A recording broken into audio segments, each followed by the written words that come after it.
Welcome to another edition of the Hgp Sportscast. I'm Sean Embrock.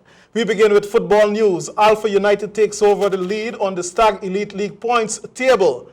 However, their coach Wayne Dover felt they put in a poor performance. We have more in this report.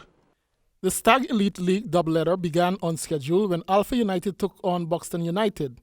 The matchup ended with Buxton conceding 2 goals to Alpha, who now occupies the top spot. Coach Wayne Dover, however, felt his team played poorly. Actually, assessing our performance on the night, I think it was a very poor performance.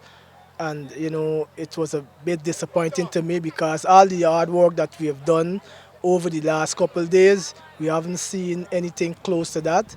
Given the fact that Guyana is for the first time engaged in a league sanctioned by FIFA and the long period of consistent games may have took its toll, Dover responded. Yes, this league has been planned for 8 months and is 2 rounds of football of 28 games, and definitely to take a toll in the latter stage. The teams that manage the players properly and have depth will, be comfortable to some extent, but those teams that don't have depth and not managing the players properly, it will definitely take a toll, and you would see a burnt out of some of the players and you would see a lot of injuries. But then again, at the end of the day, the players need to understand that they have to train, eat, rest so that they could sustain the duration.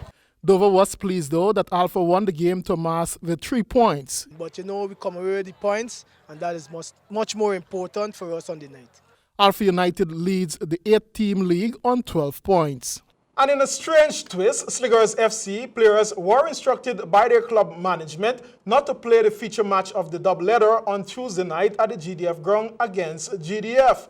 Find out why in this report. Having played 5 rounds in the league so far with a total 9 points on the board, Sliggers FC club management were belatedly informed that 6 overseas players in the team will not be allowed to play due to a technical error on the part of the GFF transfer market agent. With the exception of Brandon Beresford, the other 5 players from St. Vincent all played in the previous 5 rounds of the league. GDF, however, expressed disappointment not being able to play the scheduled game. Yes, we're on the field here. As you can see, the players are warming up for the game. But for some reason or the other, the Slingers officials and the team left for a reason I don't know. I don't have players here from no club, no foreign team, and these kind of things with transfers, and so I don't have that problem. All my players here are local players, every one of them. Senior Marketing and Communications Director of the GFF, Raul Tony, in an invited comment to the media, gave this response. The Federation, at this point in time, the most I could tell you is that we will be issuing a full statement on the issue tomorrow, and we will be meeting tomorrow on that.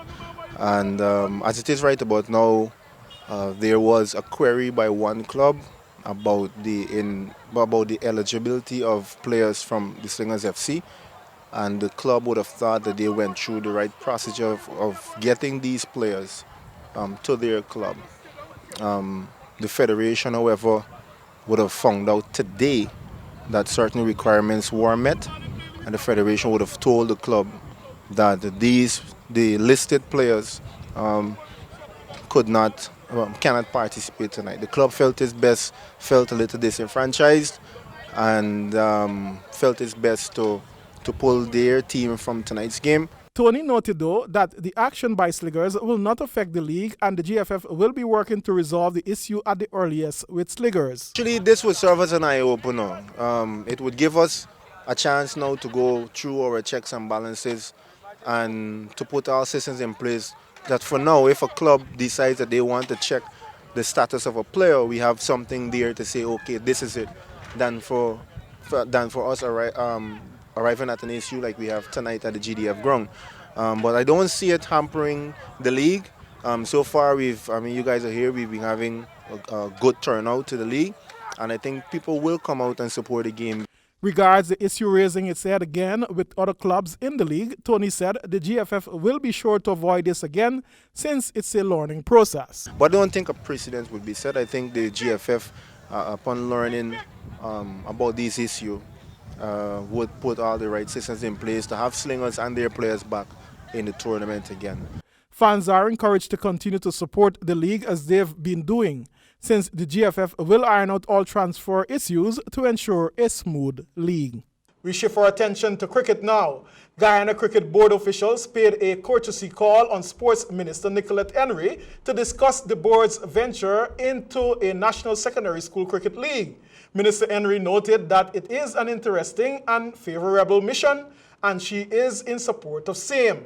The league will be launched officially during mid-October, where over 150 secondary schools across the country will be participating within their zones, followed by inter-zones, intermediate district contests, and finally the country's district competition to determine an overall winner.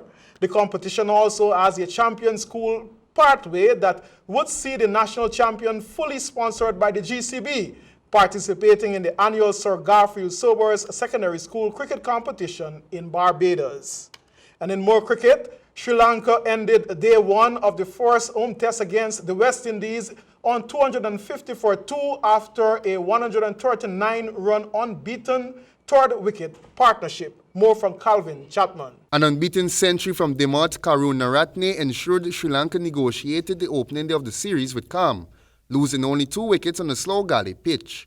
Sri Lanka grew increasingly dominant as the day progressed. The final session produced over 43% of the runs they scored on the day. The West Indies dropped 2 catches in the middle session. The first didn't cause them as Tirimane was dismissed 10 runs after. But Dinesh Chandimal dropped at mid-on by Jerome Taylor when he miscued an attempted pull-off Devendra Bishu did. Chandimal was on 11 at that point, and at the end of the day, he went unbeaten on 72, having added 149 with Karunaratne. Devendra Bishu finished the day with figures of 1 for 78 off 22 overs. Kemar Roach took the other wicket. He finished with figures 1 for 33 off 13 overs. To date, the West Indies has never won a single test in Sri Lanka. And that concludes our sportscast. And now for a look at the weather forecast.